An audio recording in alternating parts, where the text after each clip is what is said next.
Before we go out there, get started again, are there any other questions about anything that has been covered, anything that you feel should have been covered, anything that you're doing? These AFR systems are different than the O2 systems with the 3X. Can you go into more of how we tune the AFRs to the 4X? No.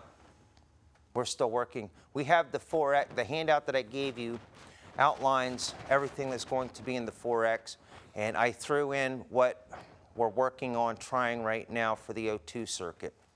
We still have to verify. But essentially, what it's looking like we're going to do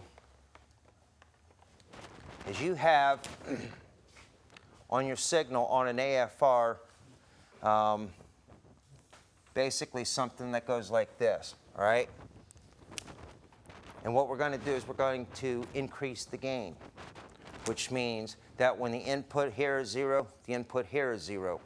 But as the input goes up to, say, 1/4 of a volt, you can adjust that to where it'll go up much higher. So here you get like a 0.2 volt swing. Here you got a 0.7 volt swing. Now this will also work on the oxygen sensors that the 3X attacks, because it's 0 in, you have 0 out. You have a 1/4 of a volt coming in, and whatever you adjust that gain to with the ammo box will be your output. So under deceleration, when the computer wants to see a low voltage, it's going to still see that low voltage. Under wide open throttle, when the computer wants to see pig rich, it'll still see pig rich. Now what happens if you got your gain so high that instead of going up to 1 volt, it will want to go up to like 3 volts or something? Well, the way we're going to address that is we're going to clip.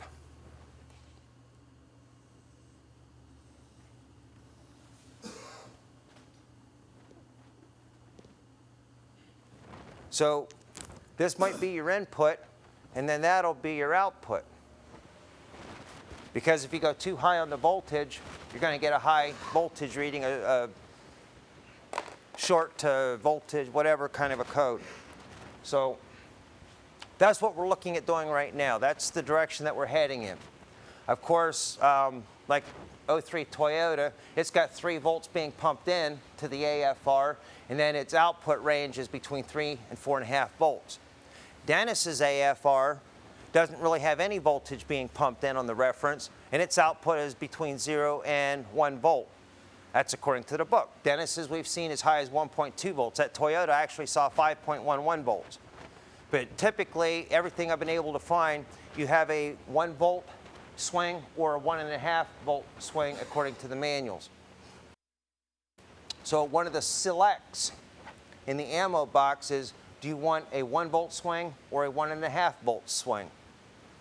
And then that'll set how high it goes before it starts clipping the voltage. Don't have all the bugs worked out just yet. Haven't actually tried it on enough vehicles that we're confident this is going to be reliable and trouble-free. But that's where we're heading right now with the 4X O2 control. That 04 Dakota with an O2 sensor had 2.5 to 3.5 volts in from the computer, and still cycled under up to a volt feedback, the signal back to the computer. Yeah,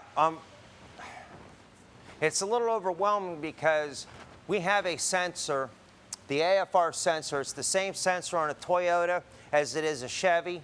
It's the same sensor on the Mazda. Well, that Mazda is actually a 5-wire wideband. But, you know, it's the same sensor. There's no differences. The difference in part number is the connector. But yet, when I go to the Chevy manuals and I'm looking at the description of operation, and then I go to the Toyota manuals and I look at the description of operation, it almost looks like we're looking at as many as 10 different sensors. This is the same sensor. And what we have to do from an engineering standpoint is find that common denominator. What is the same thing between all of them? What does not change? And that's where we have to go to have an effect on the system cost effectively. We can't produce 35 versions of the optimizer. From a manufacturing standpoint, it's a logistical nightmare. From a distribution standpoint and from an ordering standpoint. Now, which one do you order? I mean, there was this big to-do about, if it was a Ford system versus just about anything else, because the resistance values were different. We were looking at putting resistance values in the regular optimizer for the Toyotas and the Chevys, and then putting a whole different resistance value setup together on a different one. And the way we solved that was, the little jumper. So all we got to do is unplug the jumper and move it. And then worst case scenario, you as an installer, you got a Ford, you just pull 4 screws out and slide a jumper over. And then that will be set up on the ammo box. So if you're operating with the Ford, you just go into one of the categories here, and it's either Ford or it's not. Binary 1, binary 0. And then it will go ahead and do all the switching for the resistance values for you. So you guys, if any of you are into performance, you can get cold air intake, catback exhaust. You can get oversized throttle bodies, oversized injectors. There's turbo systems out there. There's so many turbocharged Hondas that to a neophyte you'd swear they were factory. You got camshafts. You got all these performance goodies that literally for decades have proved their merit. But now we're trying to take and apply them to the more modern vehicles, and the factory computers fighting those guys the same as it's fighting us. I mean, they bolt on tried and true performance-oriented injectors, exhausts, and blah, blah, and the car runs like total garbage. They were better off running the stupid thing stock. But yet, the science behind it says this should make this car, an easy 12-second car. But instead, it's a 17-second car getting 15 miles per gallon, where it got 35 stock and ran 14s. So they're having the same battle. One of the options is a standalone, a Link, Megasquirt, DFI, something like that. And some of the guys are doing that. And then on the Hondas, you have Honda. And they have an interceptor card, so you can take advantage of the factory electronics, but only go in custom tailor what you want to mess with and leave everything else alone. So you unplug the factory computer, plug it into their interceptor, and then plug their interceptor into, but it's vehicle specific, engine specific. So if we were going to try that approach, how many vehicles are out there? That's how many interceptor cards we would have to engineer. So that's not a practical method. Then you also have like the hyperlink. You plug it into your ALDL, and their engineers have gone in and first of all figured out the addresses of the different tables that they want to modify, and then second of all cracked the security codes to be able to go in there and modify them. And if we were going to try that approach, we would have software engineers and a whole stinking room full of computers just feeding it factory computers one after another after another. Again, not cost effective.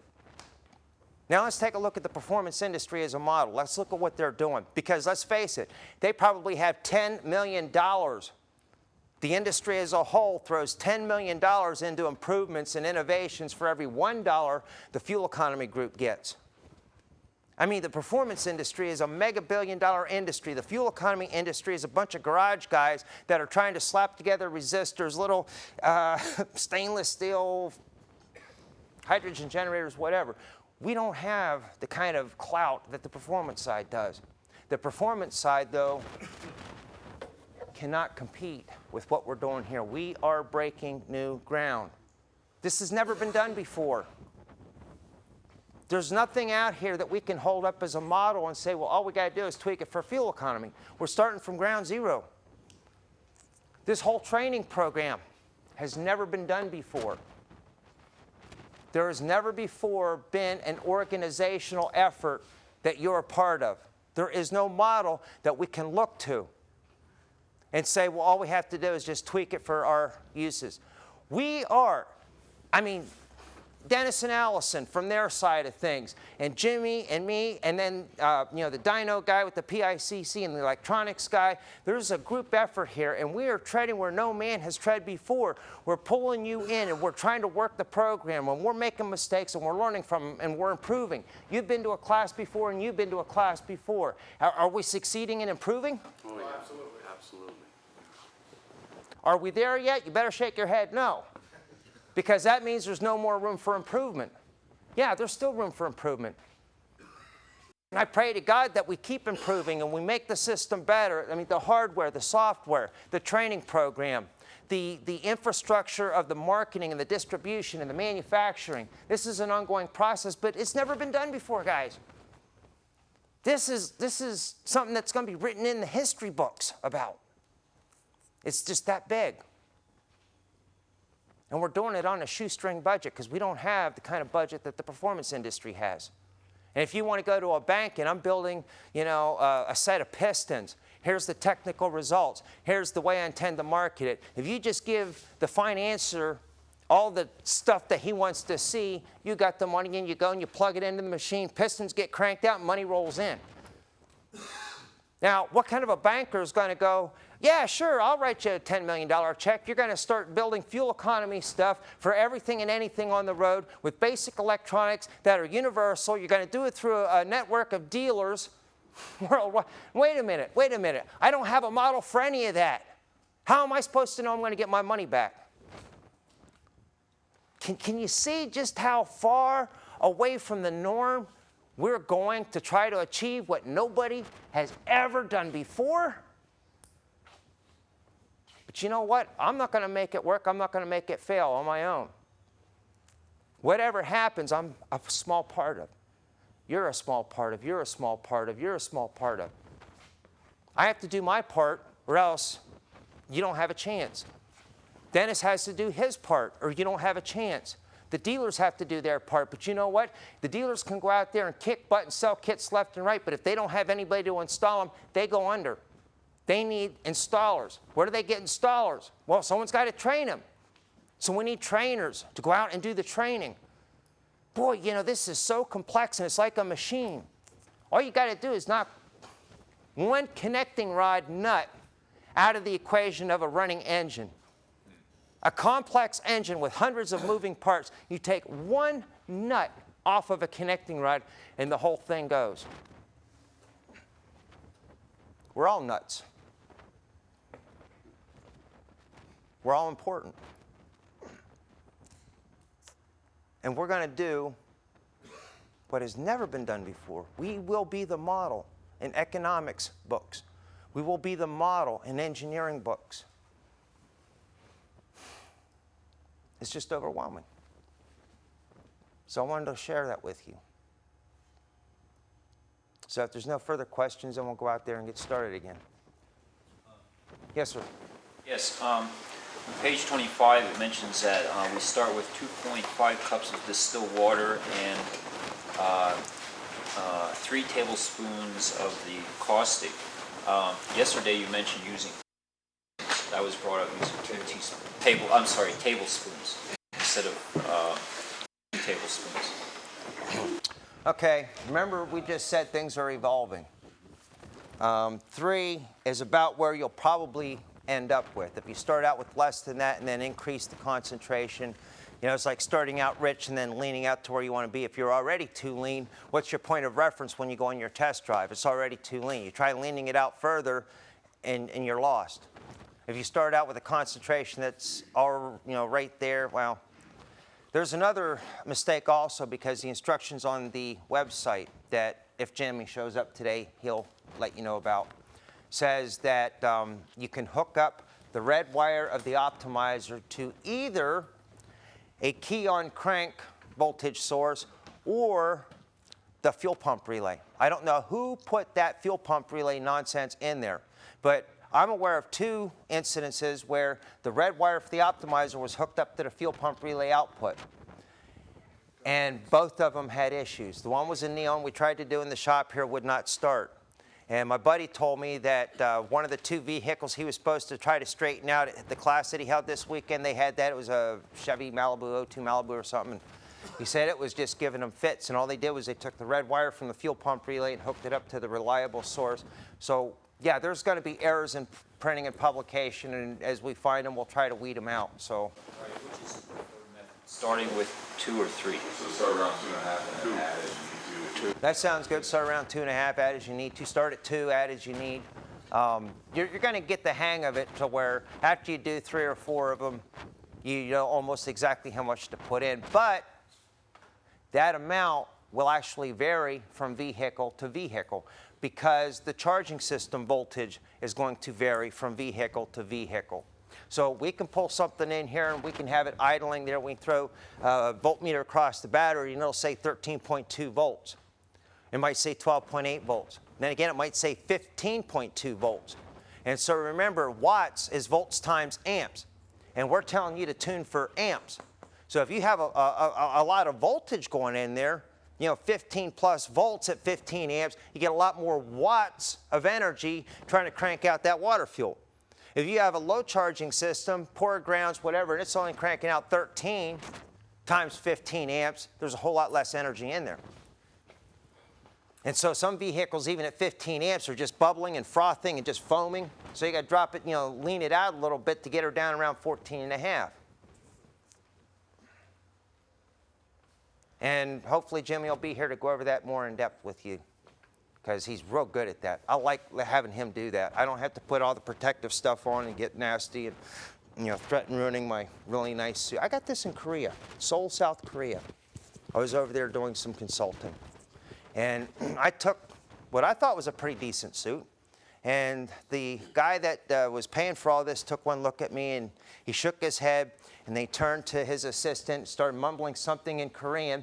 The assistant turned to me and said, "Come on, we go shopping." Took me into this clothier and gave me an option of 3 different suits. And to me, the only difference was this had solid pinstripes, one had dotted pinstripes. They almost all looked the same, a very conservative suit. So I picked this one. And then the tailor took my measurements. We came back a couple hours later. I get my new suit. Made in Italy. All right, let's go.